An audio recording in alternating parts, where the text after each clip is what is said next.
Hi everyone, I hope you're well. Welcome to my friend's room where I'm staying for the next 2 weeks or so, a little bit less than that, maybe more so 10 days. We'll see about it. I'm recording another relatively brief video because, I'm having more thoughts and I want to share them with you before my friend comes back. So I better do that. And I wanted to share with you some thoughts on INFJs and big cities because as it happens right now, I'm in Paris.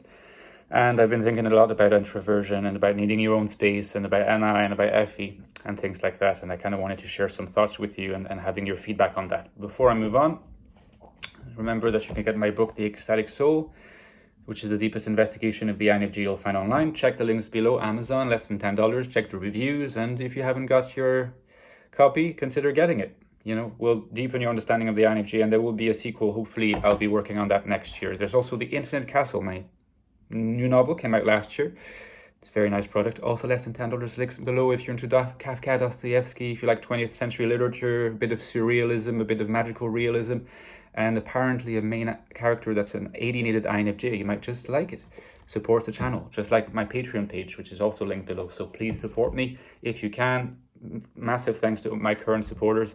And hopefully see you on that platform as well. So I was thinking, that I have actually never lived in a big city except for maybe 2 years living in Dublin. And if you think about it, Dublin is actually not that big a city. I mean, this is very striking in comparison to a city like Paris, for example. And Paris itself is not as big as a city like Shanghai or New York or Tokyo. But still, you still get the sense that Paris is a big city. It's a city with a lot of people. You go to a metro station, you go to any place really, it's absolute buzz about the place. People from everywhere. You feel completely anonymous and there's people everywhere, And I was kind of thinking that perhaps, I used to think it was almost a product of just chance or just a habit from upbringing, that I always lived in small towns not very far from big cities so that I could have access to big cities but not actually have to stay there.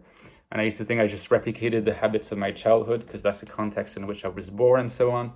But I'm starting to think that actually I'm starting to wonder, are big cities, is living inside a big city something that is made for an INFJ, And this also reminds me of what I was talking about in a video that I released a few months ago called The Oldest Type, where I was kind of saying that INFJs probably were made to thrive better maybe in former times, maybe also when there were fewer big cities. Just because, again, I've been thinking along about this topic of introversion and the fact that perhaps the INFJ brand of introversion is a bit more radical in some sense than even INFP brands of introversion or INTJ brands of introversion, because when we need to introvert, I think we really need to introvert. There can't be people around, which is less likely to be possible in the big city. I mean, you could also argue on the other hand that the big city paradoxically affords you more anonymity than a smaller town or city where you might bump into people, every time you go out, or there's a high chance of bumping into someone, every time you go out. But at the same time, I'm of two minds, and that's why I'm also curious to ask you guys what you think. Do you prefer feeling anonymous in a big place, or do you prefer a quieter place? And I have a tendency to think that maybe there'll be a preference expressed for a quieter place because it gives more space for your introversion. It also gives more space for the processing of the NI function, and the NI function is not a function that relies on being very constantly, intensely stimulated like a PE function like NE or SE. It needs time to kind of unpack itself. And when it is in a dominant position, in some sense, the pace of thought process and the pace of perceptual inputs is a little bit slowed down compared to a PE dominant, for instance. And I just feel like that would be probably more conducive in a space, in a living space that has air in it. It has, wide expanses where you feel like, you go outside, you're not necessarily likely to bump into somebody straight away or to have to interact with people. Even if you don't know people, you go into a city, there's lots of different forms of interaction. Even avoiding someone or leaving space for someone to walk is a form of interaction.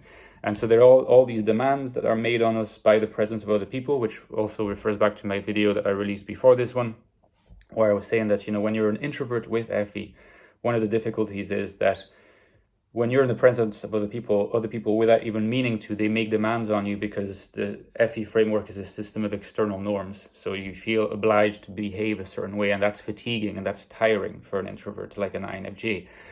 So I just feel like, space that is not a big city, is either a smaller city or a smaller town, or a town near a big city where you can have access to the big city, where you can get, you do need to get SE stimulation, even as an INFJ, to feed eventually into your NI. But when NI is in a dominant position, ultimately, I think you need breathing room, And I was just kind of curious to know if you have experienced similar things, or if you've had similar thoughts. In fact, the apartment that I am the most likely to get at the moment for myself, and then my wife will be joining me there, is actually not in Paris itself. It's in a city just outside Paris.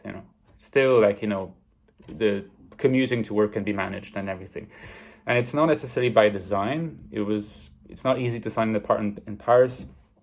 It's even harder to get an affordable apartment in Paris, but it so happens also that it might just suit me in terms of being able to, by the end of the day, retreat to a quieter space. So yeah, let me know what your own experience is in regard to where you live, in regard to cities, towns, countryside, urban areas. Let me know in the comments and let's have a conversation. Okay, I'll see you soon, guys. Bye-bye.